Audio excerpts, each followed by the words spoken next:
Saturday, October 26, 2013. A Drive for Diversity graduate and future superstar is about to break through and become a winner in one of NASCAR's national series. Hoping a caution doesn't come out. He's got a huge lead over Brendan Gaughan coming out of turn number 4. Darrell Wallace Jr. sees the white flag one more time in Martinsville. For Darrell Wallace Jr., this win in the Truck Series race at Martinsville is more than a coming out party. It's the shattering of a cultural barrier in a moment that plants the seed for superstardom. A backstretch lead over second place Brendan Gaughan. Out of turn number 4, Darrell Wallace Jr. is going to get his first win in the Camping World Truck Series. No black driver had won in a national NASCAR series since 1964. And even then, Wendell Scott didn't get to celebrate in Victory Lane. How's it feel to be in Victory Lane in the Camping World Trucks? Oh my God, this is, I don't know, man. I'm speechless right now. God, I couldn't even hold it together coming off 4 over the checker, and I still can't. There's the man right here. It's all because of the hat he's wearing, Tennessee. So, oh, man, I had so much confidence coming into this race, and I told my guys that I did, and I told everybody that's how I was going to win. I said, hell yeah, every time. So it was no, maybe we're going to try, but this one was for sure, and we capitalized. You're listening to Driving Change, a celebration of 20 years of NASCAR's Drive for Diversity, and I'm your host, Crystal Clay. On this episode, we discuss star power. Star power in NASCAR doesn't come easily to anyone, but for minority drivers, it's even tougher. Simply put, to be a star in the sport, you have to win. Darrell Wallace Jr. has put on a clinic here at Eldora Speedway on dirt. He has been out front for 97 laps. The 98th is coming now. Checkered flag for Darrell Wallace Jr. Holy cow! Eldora! No way! Brandon Thompson is a graduate of NASCAR's Diversity Internship Program and the current Vice President of Diversity and Inclusion at NASCAR. He gave us his thoughts on star power in the sport. When you win, you're a star. Our fans know these folks, and they build a following. The drivers build a following as they climb through the ranks. And obviously, really the only thing that matters here is winning. While Darrell Wallace Jr. was climbing the ranks of NASCAR, so too were other stars of the future. Japanese-American driver Kyle Larson had just signed to drive for Chip Ganassi Racing in the Cup Series. Larson was a standout in a series called USAC, a Midwestern-based league that hosts races primarily on dirt. At the time, many were calling him the next Jeff Gordon. He quickly dazzled in his earliest appearances in the Craftsman Truck and Xfinity series. It's going to be Larson, midpoint, down the back straightaway, trying to hold on to the lead. It's going to be Larson, dumping the wheels down to the bottom side. Logano goes top shelf, trying to grab the lead off of turn number 4. Here they come, final time to the line. Logano's going to jump to the bottom. He's not going to get him. Kyle Larson wins the North Carolina Education Lottery 200. Joey Logano is in second. And south of the border, a future fan favorite was cutting his teeth in the NASCAR Mexico Series.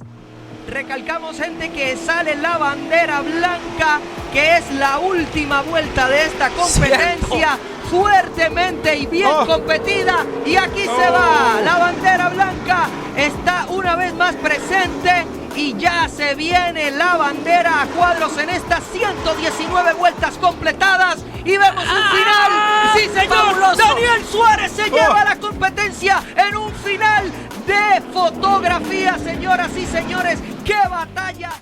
Daniel Suarez grew up in Monterrey, Mexico, a long way from the short tracks of the USA where NASCAR drivers typically get their start. Most aspiring young racers in Mexico start in karting, and Daniel was no different. But his destiny didn't lie in open-wheel formula racing. His destiny was NASCAR.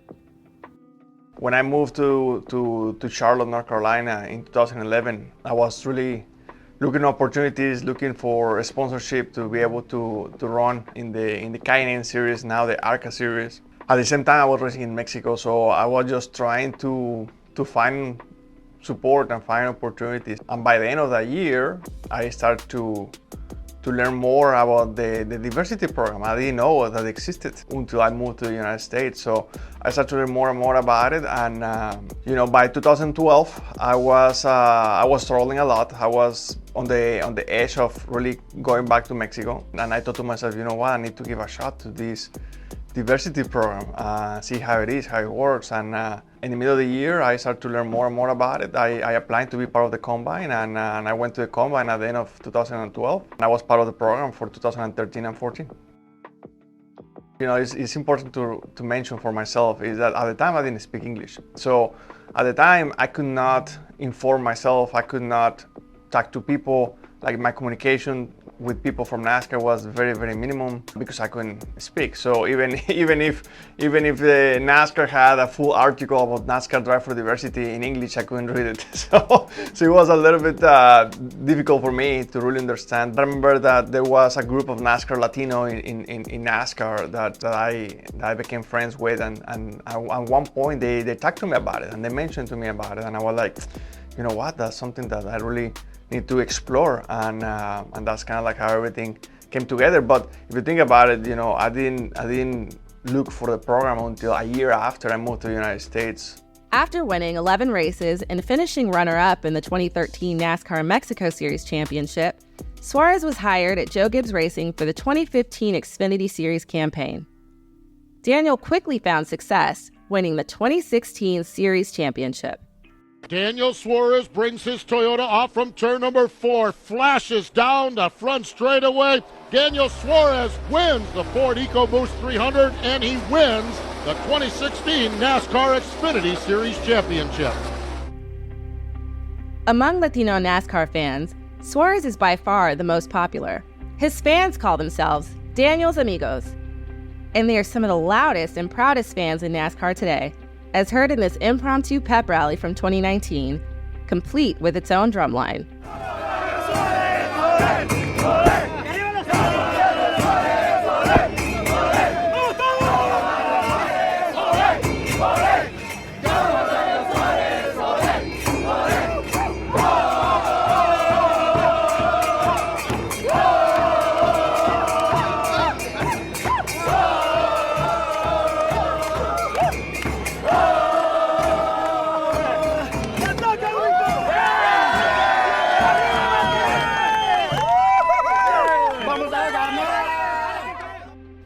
Although Daniel Suarez and Kyle Larson were enjoying victories in NASCAR, Darrell Wallace Jr., now starting to be called by his childhood nickname Bubba, was struggling to find the same success. After graduating from the Craftsman Truck Series with 2 wins, Bubba went to drive the number 6 car for Roush Fenway Racing in the Xfinity Series. With the team having over 100 wins and multiple drivers' championships to its name, Bubba seemed primed for success. But it didn't happen. He went winless while racing for Roush Fenway and only managed 6 top 5 finishes in his time there. Trouble coming off turn 4, a chase contender. Bubba Wallace hard into the inside wall. More cars spinning and crashing. This incident triggered when Darrell Wallace Jr. came off turn 4, lost the back end of the race car, and absolutely pounded the inside safer barrier. His time racing for the team is perhaps best remembered by his Hail Mary-like run to make the 2016 Xfinity Series Championship 4, days after losing his beloved grandmother. It ended in a hard, head-on crash in the penultimate race. Just thanks to my team for giving me the best race car all year long. Just sucks, man. Granny was going up to win that thing on that restart. We were moving. It was probably the sexiest restart we've ever had, and just had it taken away from us.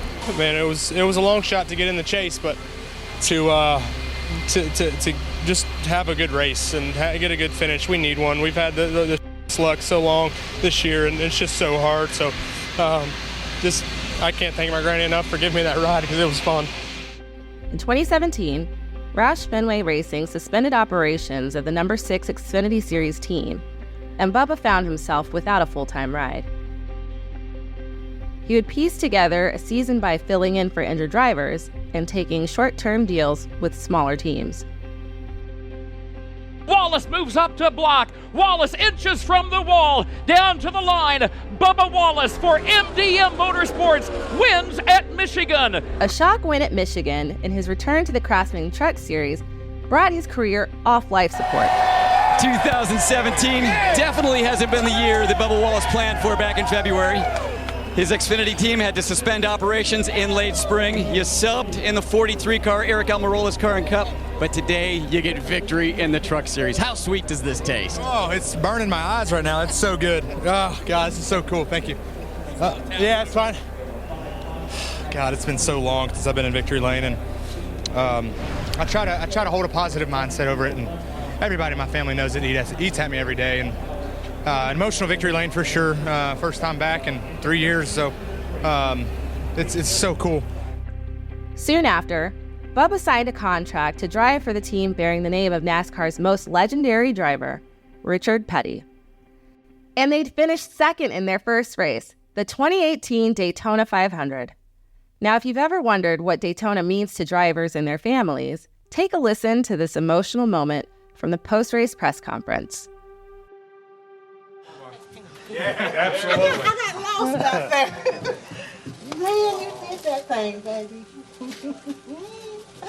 I am so proud of you, baby. I'm so proud of you.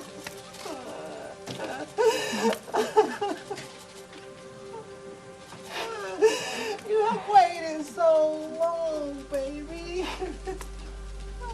You act like we just won the race. Hey, we did! Hey, we did!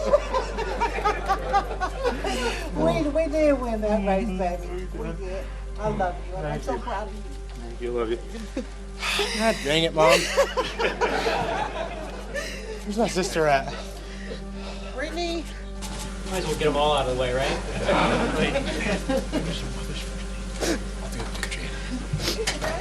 Thank you. So proud of you. Thank you. Love you. Just so y'all know, I do have an older sister. This is her. That's where I get my looks from.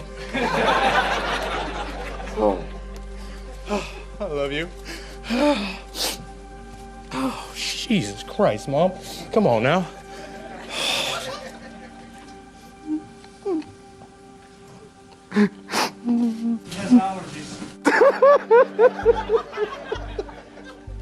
Oh, it's a sensitive subject, but I'm just so emotional over where my family has been the last 2 years that I don't talk about it, but it's just so hard, and so having them here to support me is...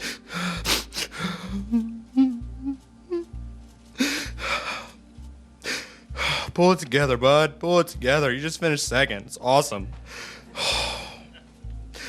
I just try so hard to be successful at everything I do, and my family pushes me each and every day. And they might not even know it, but I just want to make them proud. And second is horrible, but it's still a good day.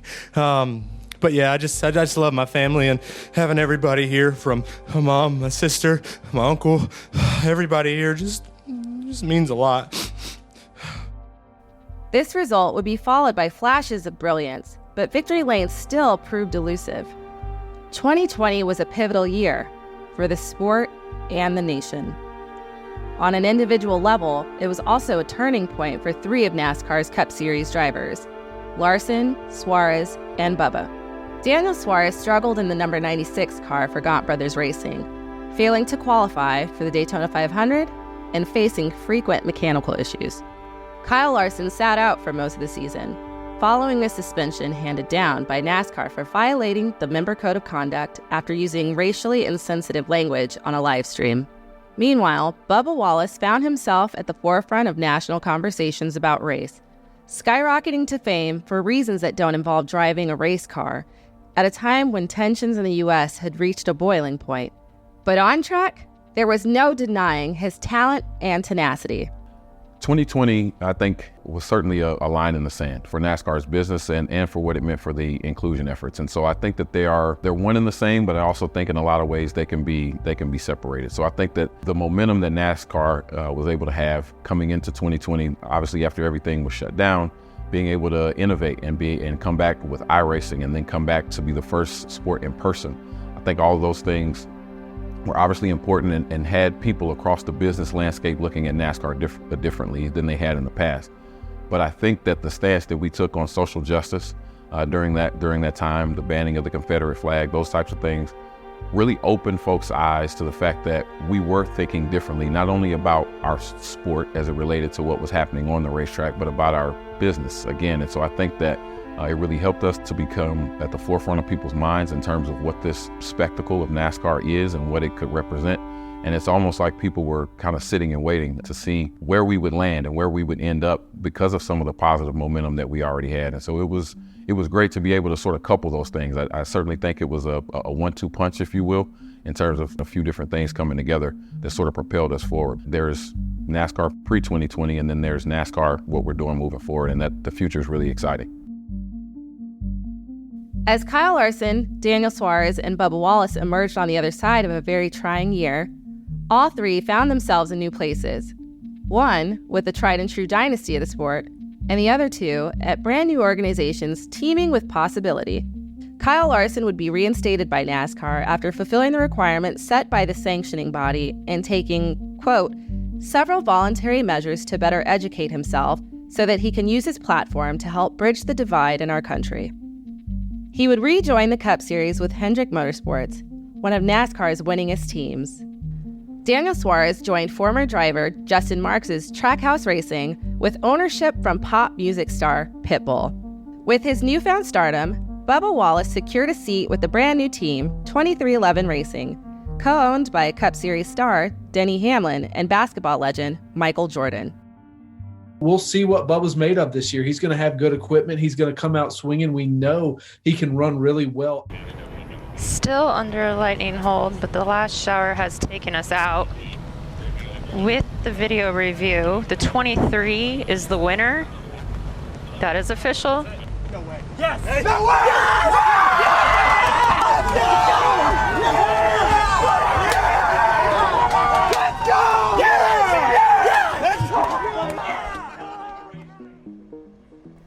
In October of 2021, on a rainy Monday afternoon in Talladega, Bubba Wallace became the first black driver to win a NASCAR Cup Series race since NASCAR Hall of Famer Wendell Scott in 1964. It was a rain-shortened win, but it didn't matter. He had won. He had finally become a winner at the top level of the sport. With tears streaming down his face, Bubba gave this emotional interview with Marty Snyder. I want to know what it means to you, the second African-American, first since Wendell Scott, to get to victory lane at this level. Yeah, I never think about those things, and when you say it like that, it obviously brings a lot of emotion, a lot of joy to my family, fans, friends. It's pretty damn cool. So just proud to be a winner in the Cup Series. The significance of doing it here, it's almost appropriate, isn't it, Bubba? To get the first win here, significant? Yeah, for sure. You know, this is all those kids out there that want to have an opportunity and whatever they want to achieve and be the best at what they want to do. And you're going to go through a lot of bullshit. But you always got to stick true to your path and not let the nonsense get to you. And stay strong, stay humble, stay hungry. There's been plenty of times where I wanted to give up, and you surround yourself with the right people, and it's moments like this that you appreciate. Another milestone was reached weeks later when Kyle Larson became the first Drive for Diversity program graduate to win a NASCAR Cup Series championship. And here he comes now, absent a year ago. He's back now, and now he is a Cup Series champion in 2021. Kyle Larson across the line. He will win in Phoenix, and Kyle Larson is your 2021 NASCAR Cup Series champion. And for Suarez, he would break through and win his first NASCAR Cup Series race the following year in Sonoma, with his legion of amigos cheering him on. Daniel, talk to those amigos over there and all the amigos watching at home on their couch. Tell them in Spanish what you're feeling right now. I'm sorry for what I just said, but gracias, muchas gracias por todo su apoyo. Siempre creyeron en mí desde el inicio y esta es la primera de muchas. This is the first one of many. Daniel Suarez wins his first career race at Sonoma. Yeah, that was a very special day. We all know how memorable and a special day that was for myself, If I could have write down on a piece of paper how I wanted my first win to be, that was gonna be it, you know, in a state that I love so much. California has been unbelievable to myself. They made me feel like home. We had Daniel's Amigos there. Sonoma is already a place that is very special. The racetrack is unbelievable, and to be able to win there, having a few hundred of Daniel's Amigos there, it was quite spectacular, honestly. I still have goosebumps 2 years after the fact that we did it. It was a special day, and a day that I will remember forever. But Suarez isn't the only driver with a strong connection to his fan base. Bubba Wallace has developed quite the following, thanks in part to appearing on 2 Netflix series, Race and NASCAR Full Speed. This allows him to host events to connect with his supporters, like Bubba's Block Party, a come-one, come-all combination meet and greet and street fair for NASCAR fans. What's up, Chicago? We're here. Bubba's Block Party is happening at the DuSable Museum. This is incredible to be a part of, to see it all kind of come together. We've had many conversations to make this all happen. The crowd is here. Lupe Fiasco performed tonight. We're excited to see that. So thank you to everybody involved to make this happen. See y'all after. The Drive for Diversity stars of today are firmly cemented. But what about the stars of tomorrow? Craftsman Truck Series driver Nick Sanchez speaks on his experience thus far in NASCAR.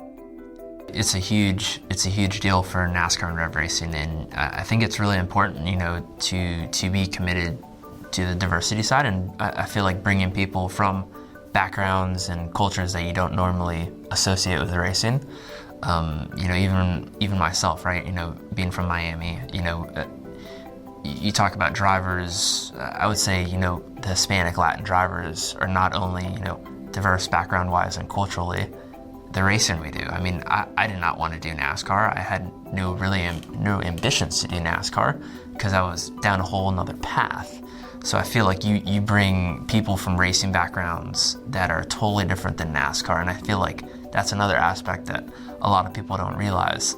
But yeah, I think it's huge. You know, it was a huge opportunity for myself, and I know there's many other guys at the Cup level that probably wouldn't get those opportunities without the program. When you show up every day wanting to beat the next guy, and you know, where I am now, there's no next guy to beat, right? I'm kind of on a lone island, the only rev racing truck driver, but you know, I feel like I still bring that same energy to the shop and the gym and the track each and every week, and I feel like that alone is a huge takeaway from the program. And at the end of the day, right, rev racing built me into a winner in, you know, legend cars and late models and ARCA and now trucks. So I feel like that's, you know, always the key element, right? You know, in whatever you're in, you have to win and succeed no matter what's thrown at you. And I've been able to do that with rev racing, and they've helped me accomplish that. So I think, you know, that alone is a huge takeaway.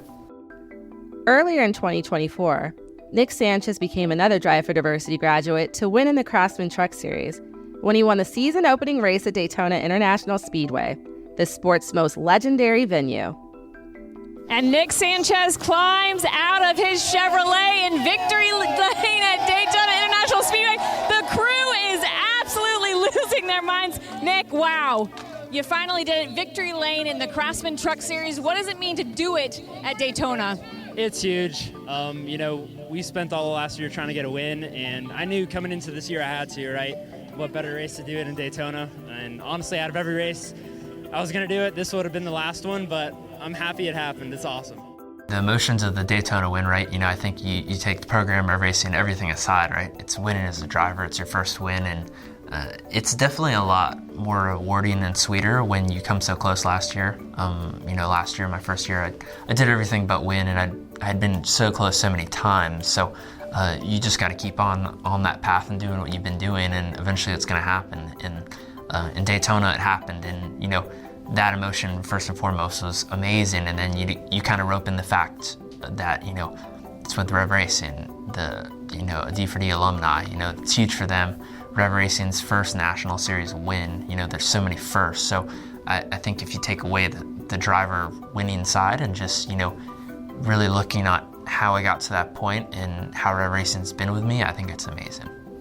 The Latino community had even more to celebrate in 2024 as Mexican-born driver and current Drive for Diversity program athlete Andres Perez became the first foreign-born driver to win a national stock car series championship, driving for Max Siegel's Rev Racing in the ARCA Menard series.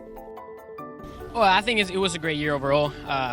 Super happy, super thankful with everybody in the team. You know, it was such a fun year. I enjoyed every race, and we had some great results, so close to that win.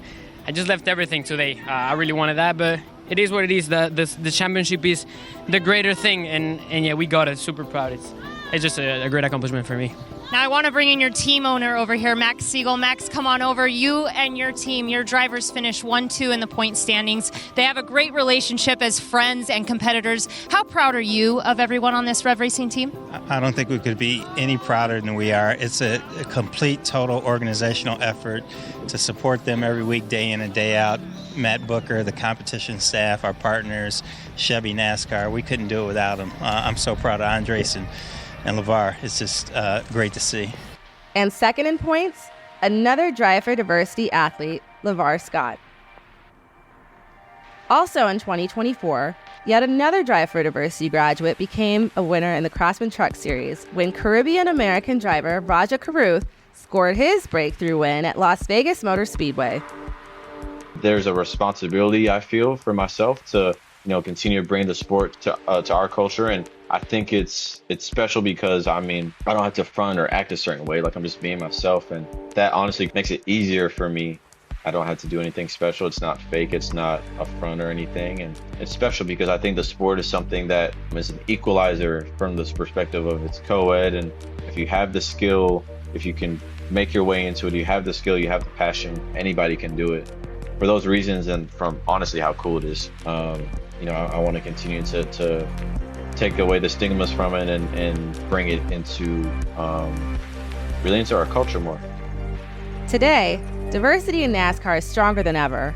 People from all walks of life compete in, work in, and watch NASCAR. Many of them look up to the stars of today. But what about the stars of tomorrow? Who will rise to represent diverse communities at NASCAR's highest levels? Only time will tell. But one thing's for sure, the future is wide open.